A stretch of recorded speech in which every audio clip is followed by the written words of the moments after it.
इस कार्यक्रम के पुण्यार्चक हैं स्वर्गीय श्री विनोद कुमार जैन की पुण्य स्मृति में श्रीमती कुसुम लता Jain, Kapil Varsha Jain, Khushi, Sonvi, Vivaan, Vipul Deepti Jain, Harshit, Nirav. Company Benson polymers limited. Shrimati Neelu, Sanjeev Jain Netaji, Samanvay Jain, Shrimati बीना जैन, अमित जैन, राहुल जैन, श्रीमती राशि जैन, शुभम जैन, आनंदपुरी, कानपुर।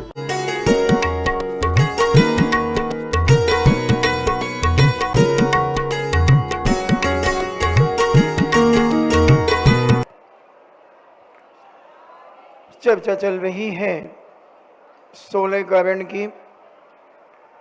16 कारण भावनाओं में मुख्यतः सम्यक दर्शन की होती है। दर्शन विशुद्धि पहली भावना आवश्यक होती है। फिर 15 भावनाओं में से हम कोई भी 1-2 भावना अगर भा लेते हैं तो हमें तीर्थंकर प्रकृति का बंध हो जाता है। मगर तीर्थंकर प्रकृति का बंध केवली और शुद्ध केवली भगवान के पाद मूल में होता है, यानी उनके चरण सानिध्य में वही होता है। फिर भी हम अगर अभी से अभ्यास करें, अपने सम्यक दर्शन को निर्मल करें, पवित्र करें, तो जब हमें केवली भगवान का सानिध्य मिलेगा और हम वहां पर अपनी भावनाएं रखेंगे तो हमें भी तीर्थंकर प्रकृति का बंध हो सकता है। जब स्वैनिक जैसे निकृष्ट आत्मा ने तीर्थंकर प्रकृति का बंध कर लिया, छायक सम्यक दर्शन प्राप्त कर लिया, तो फिर हम तो उससे बहुत अच्छे हैं। हम इतने मिथ्यात्व और इतने कसायों में नहीं है, इतने पापों में नहीं लिप्त हैं जितना राजा स्वैनिक लिप्त था। विचार करें, समझें। अपन विगत 5-6 दिन से निशांकित अंग की चर्चा सुन रहे हैं कि हम अपने आप में कितने निशंक रह सकते हैं।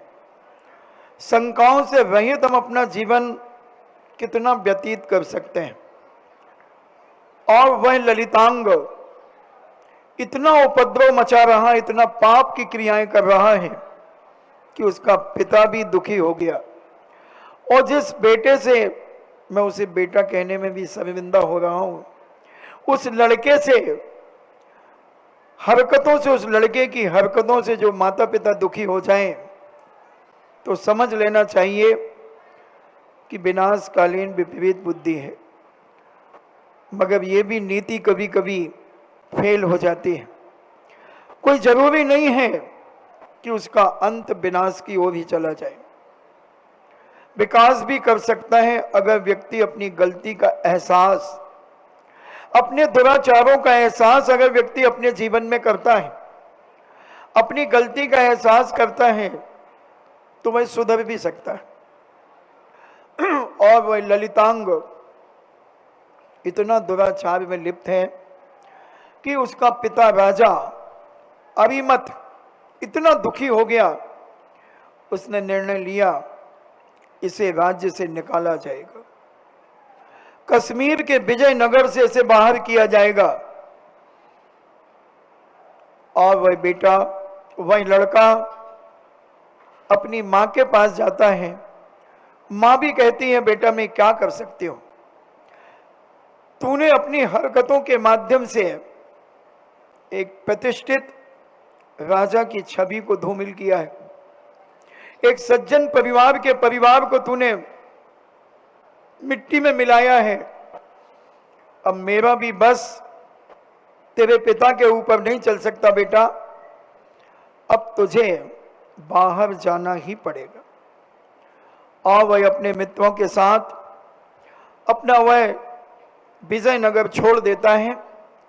कई नगरों में घूमता घूमता राजगृह के नगर में आ जाता है और वहां पर अनेक प्रकार की चोरियां, अनेक प्रकार के अत्याचार और दुराचार में लिप्त हो जाता है। वह इस प्रकार की क्रियाएं करते करते एक नित्यांगना के पास पहुंच जाता है। नित्यांगना कभी किसी की सगी नहीं होती बंधुओं, वह पैसे की सगी होती है। जब तक तुम पैसा देते चले जाओगे तब तक वह तुम्हें अपना मानती रहेगी। हमारे एक चारू दत्त की एक कथा आती है। सब कुछ दे दिया,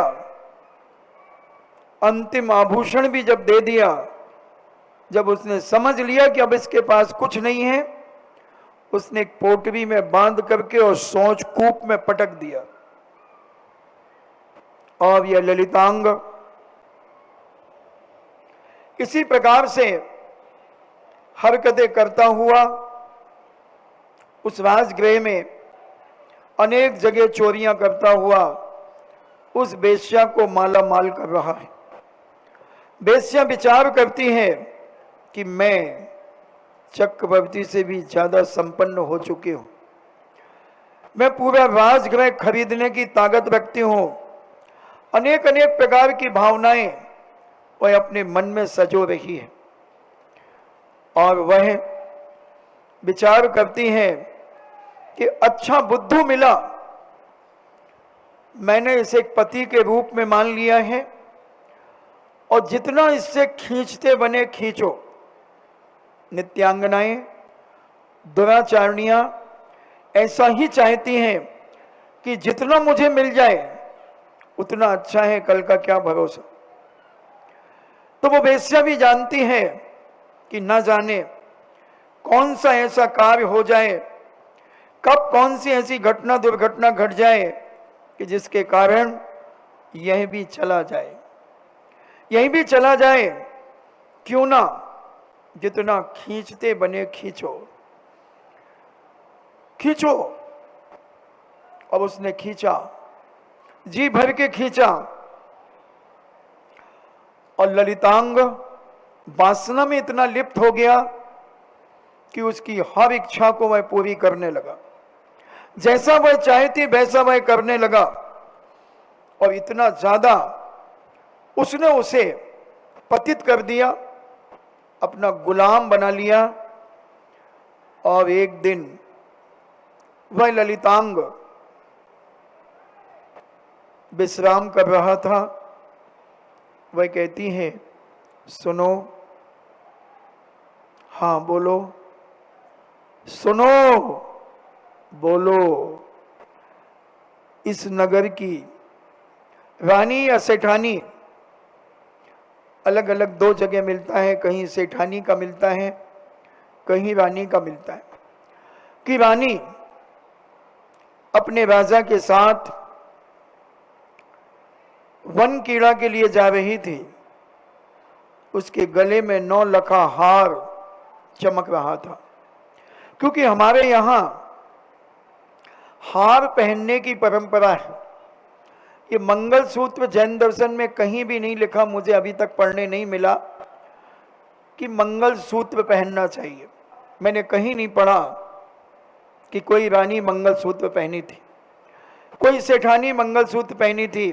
मैंने पढ़ा है कि रानियां 14 श्रृंगार किए हुई थी, 14 श्रृंगार से ओतप्रोत थी और राजा 16 श्रृंगार से ओतप्रोत था। सेठ 16 श्रृंगारों से ओतप्रोत था। ऐसा वह नित्यांगना देखती है कि हाथी के ऊपर नगर का राजा और उसकी रानी हाथी पे सवार होकर के वन कीड़ा के लिए जा रही है। उसके गले में 9 लखा हार सुशोभित हो रहा है, सुशोभित हो रहा है। रावण के नाम में भी यही एक घटना घटती है कि रावण जब बिल्कुल शिशु अवस्था में पल्ले में झूल रहा था, तब एक 9 लखा हार उस झूले में लटक रहा था। और बच्चा तो आप जानते हैं हाथ पैर हिलाता है, वो हार उसने पकड़ लिया।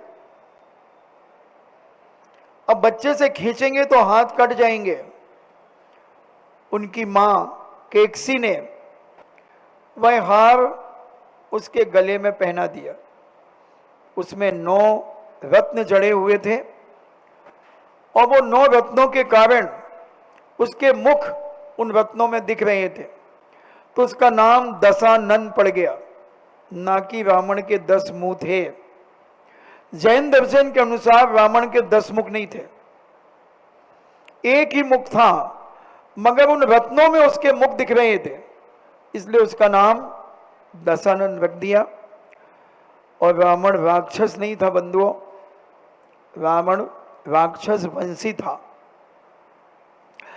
सर्वांग सुंदर था, बहुत बलशाली था, बड़ा आस्थावान था। उसके घर में श्री शांतिनाथ भगवान का जिनालय था, उसके राजमहल में, और 1000 खंबे का जिनालय। अब ये खंबे कितने लगे इसमें देखें, एक पीछे होगा, 2 3 4, और अगर ये 2 खंबे और मिला ले 5, एक लाइन में 5 खंबे, और 5 दूनी 10, 10 20 30 40 खंबे का ये पंडाल बना हुआ है। और रावण के यहाँ जो जिनालय था श्री शांतिनाथ भगवान का, वो 1000 खंबों का जिनालय था। अब विचार करें कितना बड़ा जिनालय होगा, कितना विशाल जिनालय होगा। और खंबे ये लोहे के नहीं थे, स्फटिक मणि के खंबे थे। श्री पद्म पुराण को जब आप पढ़ेंगे तो उसकी लंका के बारे में जब आप पढ़ेंगे कि लंका कैसे कैसे रत्नों से विभूषित थी, इतनी आस्था थी उसे जिनेंद्र भगवान के ऊपर, इतना विश्वास था, मगर चरित्र से थोड़ा सा कमजोर था। 16,000 रानियों का मालिक था। तुम्हारी कितनी है? 16। महाराज जी अभी तो एक भी नहीं मिली। ऐसे भी लोग होंगे जिनको अभी एक नहीं मिली होगी। 16,000 मालिकों का, रानियों का मालिक, मगर एक रानी से, एक देवी से कहो, एक सती से पर प्रभावित हो गया और उसका अपहरण करने के लिए तैयार किया, अपहरण कर लिया। मगर सती इतनी दृढ़वान थी अपने चरित्र के प्रति, अपने धर्म के प्रति, कि मैं मर सकती हूं मगर अपना चरित्र कभी दूषित नहीं कर सकती, किसी पर पुरुष के लिए अपना शरीर नहीं दे सकती। सती सीता, कितनी ताकत होती है एक नारी में, कितनी ताकत होती है। पुरुष की अपेक्षा नारी में बहुत कम ताकत होती है। अगर रावण चाहता तो एक थप्पड़ में चक्री जैसे घुमा देता, मगर उनके पास जो अपने चरित्र की दृढ़ता थी, अपने चरित्र के प्रति जो आस्था विश्वास था, अपने पति के प्रति जो विश्वास था, उसे रावण भी नहीं डिगा पाया। हर नारी को अपने चरित्र की सुरक्षा करना चाहिए। जितनी तुम सुरक्षा करोगे उतना तुम्हारा जीवन पवित्र होगा, तुम्हारी मानसिकता में निर्मलता और पवित्रता आएगी। और जितना तुम्हारा चरित्र पतित होता चला जाएगा, उतनी तुम मानसिक बुद्धि, मानसिकता से, शारीरिक दुर्बलता से पतित होते चले जाओगे। अपने चरित्र को बचाना दृढ़ता के साथ, जैसे हम देव शास्त्र गुरु के प्रति अपनी श्रद्धा और आस्था और विश्वास रखते हैं, वैसे ही हमें अपने चरित्र के ऊपर विश्वास रखना चाहिए। अपने जीवन को पवित्र रखना चाहिए कि मन से भी हमारे चरित्र में कहीं दोष ना आ जाए, वचन से भी हमारे चरित्र में कहीं दोष ना आ जाए, और काय से तो आने का सवाल ही नहीं होता। शीलवती नारी के लक्षण होते हैं, गुण होते हैं कि मानसिकता में भी कभी उसके अंदर दुराचार उत्पन्न नहीं होता। ऐसी जनक नन्ही सीता अपने शारीरिक बल पे नहीं जीत पाई रावण से, अपनी पवित्र दृष्टि और पवित्र चरित्र से रावण उसका बाल बांका नहीं कर सका। बोलो रावण में कितनी ताकत थी, कैलाश पर्वत को उठाने की ताकत थी। रावण जब चलता था पृथ्वी कांपती थी। और एक नारी में कितनी ताकत है, कितनी ताकत है तुम्हारे पास। एक थप्पड़ अगर पड़ जाए तो चक्री जैसे घूम जाओ। मगर अगर चरित्र की ताकत है तो कितना बड़ा भी गुंडा और बदमाश होगा, तुम्हें आंख से आंख नहीं मिला सकता। जैसे ही वो तुम्हें देखेगा और तुम एक बार उसे देखोगे, उसकी नजर नीचे हो जाएगी। चरित्रवान व्यक्ति से कोई नहीं टकरा सकता बंधु। बस सती का रूप होना चाहिए, अपनी आस्था अपने चरित्र पर मजबूत रखना चाहिए, इतनी निसंक होकर के रहना चाहिए कि दुनिया के कितने भी पुरुष आ जाएं, मगर मेरा चरित्र कभी भंग नहीं कर सकते। मैं प्राण दे दूंगी। पद्मनी हुई है बंधु राजस्थान के अंदर, चित्तौड़ की रानी पद्मनी सर्वांग सुंदर थी, मगर जब दुश्मन राजा ने उनके राज्य पर कब्जा कर लिया, उनके पति को बंदी बना लिया, तब रानी विचार करती है कि निश्चित अब हमारे शील का हरण होगा, अब हमारे चरित्र का पतन होगा और दुराचारी न जाने क्या करेगा। वह अनेक स्त्रियों के साथ, शायद 20,000 स्त्रियों के साथ जौहर कर लेती है। जौहर जानते हैं, जिंदा जल जाना, बड़े विशाल अग्निकुंड बनवाकर और उसमें कूद जाना। ये सुसाइड नहीं है बंधुओं, ये जौहर नाम दिया। और ये जौहर अपने सील की सुरक्षा करने के लिए किया जाता था। अनेक रानियों ने, झांसी की रानी लक्ष्मीबाई ने भी अपने सील की रक्षा के लिए अपने जीवन को, अपने चरित्र के प्रति विश्वास और श्रद्धा को मजबूत किया और स्वयं मौत के घाट उतर गई। जो सीलवती नारियां होती हैं वो मर सकती हैं, मगर अपने जीते जी अपने चरित्र के ऊपर कभी कोई दाग नहीं लगा सकती। सुन रहे हो ना, नींद तो नहीं आ रही है?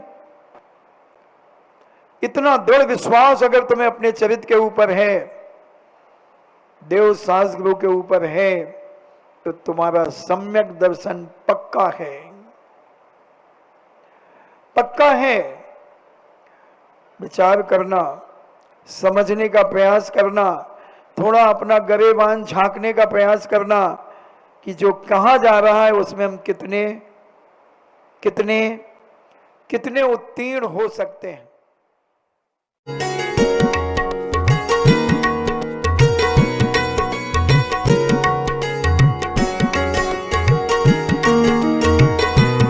इस कार्यक्रम के पुण्यार्चक थे स्वर्गीय श्री विनोद कुमार जैन की पुण्य स्मृति में Shrimati Kusumlata Jain, Kapil Varsha Jain, Khushi, Sonvi, Vivaan, Vipul Deepti Jain, Harshit, Nirav. Company Benson polymers limited. Shrimati Neelu Sanjeev Jain Netaji, Samanvay Jain, Shrimati बीना जैन, अमित जैन, राहुल जैन, श्रीमती राशि जैन, शुभम जैन, आनंदपुरी, कानपुर।